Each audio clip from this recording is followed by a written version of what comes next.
आखिर भारत ने ओलंपिक की अपेक्षा पैरालंपिक में क्यों जीते ज़्यादा पदक? 6 सितंबर 2024 को भारत ने पेरिस ओलंपिक में अपना 27वां पदक जीता। पैरा ओलंपिक खेलों में ये देश का अब तक का सर्वश्रेष्ठ प्रदर्शन है।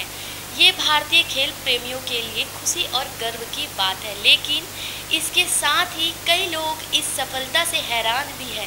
ऐसा इसलिए क्योंकि पैरा ओलंपिक खेलों में कुछ दिन पहले हुए ओलंपिक खेलों में भारत का प्रदर्शन इस तरह का नहीं था।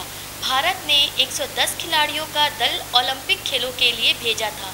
इसके बावजूद भारत 1 रजत और 5 कांस्य पदक यानी कुल 6 पदक ही जीत सका। इसके अलावा 6 खिलाड़ियों ने चौथा स्थान हासिल किया था।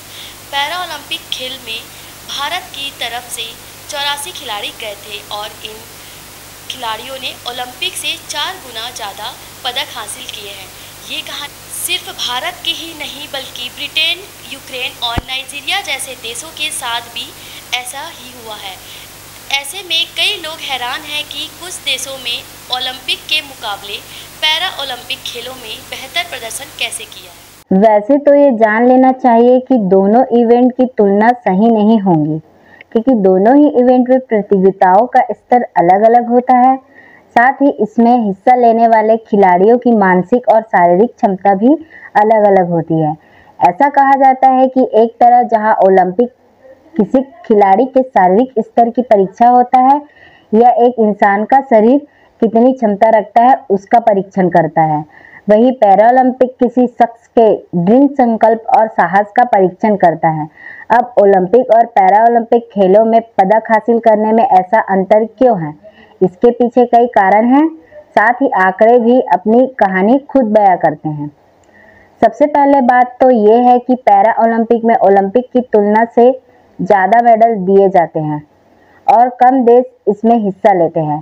पेरिस ओलंपिक में 204 टीमों ने कुल 32 खेलों में 329 स्वर्ण पदक के लिए हिस्सा लिया, जबकि पैरालंपिक में 170 टीमें 22 खेलों में 549 स्वर्ण पदकों के लिए हिस्सा लिया। ऐसे में स्वाभाविक तौर पर पैरा ओलंपिक में पदक जीतने की संभावना अधिक होती है और जो देश दोनों में ही यानी पैरा ओलंपिक और ओलंपिक में हिस्सा लेते हैं उनके लिए पैरा ओलंपिक में ज़्यादा पदक जीतने की संभावना होती है। उदाहरण के तौर पर चीन को देखते हैं। टोक्यो ओलंपिक में चीन ने 89 पदक हासिल किए हैं, वही टोक्यो पैरा ओलंपिक में चीन के खाते में 207 पदक आए। ब्रिटेन ने टोक्यो ओलंपिक में 64 पदक तो 2 हफ्तों के बाद हुए पैरा ओलंपिक में 124 पदक हासिल किए थे। भारत में टोक्यो ओलंपिक में 7 पदक और पैरा ओलंपिक में 19 पदक हासिल किए थे। पेरिस में भी पदक तालिका में कुछ ऐसे ही रुझान दिख रहे हैं। वही कुछ ऐसे देश हैं जो ओलंपिक की पदक तालिका में आगे थे और पैरा ओलंपिक में पीछे नजर आ रहे थे।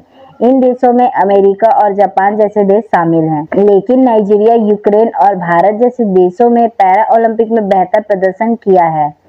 आपको बता दें कि कई स्टडीज से पता चला है कि ओलंपिक प्रदर्शन का सीधा संबंध किसी देश की जनसंख्या और जीडीपी से हो सकता है। ऐसे में तो ये नहीं कहा जा सकता कि अमीर देशों को सबसे ज़्यादा पदक मिलते हैं, लेकिन इस बात से इनकार नहीं किया जा सकता कि ओलंपिक की पदक तालिका में टॉप 10 में शामिल देश अपेक्षाकृत अमीर होते हैं।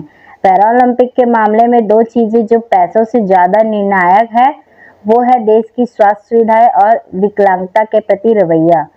कुछ लोग ये भी तर्क देते हैं यही वजह है कि पैरालंपिक में ब्रिटेन का प्रदर्शन अमेरिका की तुलना में बेहतर है। भारत में स्वास्थ्य सुविधाओं में असमानता है, लेकिन इसके बावजूद दुनिया के कई दूसरे देशों की तुलना में यहाँ तक कि अमेरिका की तुलना में भारत में स्वास्थ्य सुविधाएं अपेक्षाकृत सस्ती है। इसका मतलब ये है कि न केवल पैरा एथलीट बल्कि भारत में किसी भी विकलांग व्यक्ति को जरूरी चिकित्सा उपचार मिलने की अधिक संभावना होती है। आपको बता दें कि चीन और ब्राजील की तरह ही भारत एक बड़ी आबादी वाला देश है। इसका मतलब है कि यहाँ पर अलग अलग पैरा खेलों के लिए खिलाड़ियों की भी बड़ी संख्या है, लेकिन बड़ी संख्या होने पर भी हर बार ऐसा नहीं होता कि प्रदर्शन बेहतर ही हो। ये निर्णय करता है कि देश की संस्कृति पर कि वहाँ समाज में विकलांग लोगों के प्रति नजरिया क्या है। भारत इसके लिए एक अच्छा उदाहरण है। कई देशों में विकलांग लोगों को अपमानित किया जाता है या उनके साथ दया या व्यवहार दिखाया जाता है। वहाँ विकलांग खिलाड़ियों को खिलाड़ी तक नहीं माना जाता।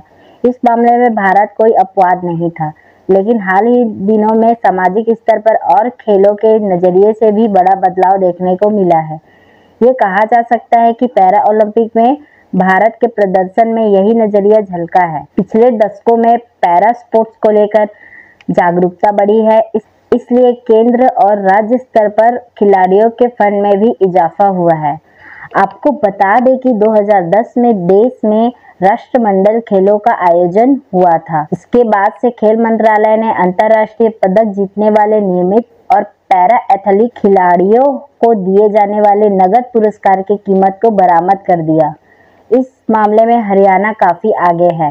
हरियाणा सरकार ने पैरा स्पोर्ट्स के बारे में लोगों में जागरूकता बढ़ाने के कई उपाय किए हैं। इस बार जो 84 खिलाड़ियों की टीम पेरिस पैरा ओलंपिक में हिस्सा लेने पहुंची थी, उसमें से 23 खिलाड़ी सिर्फ इसी राज्य से थे।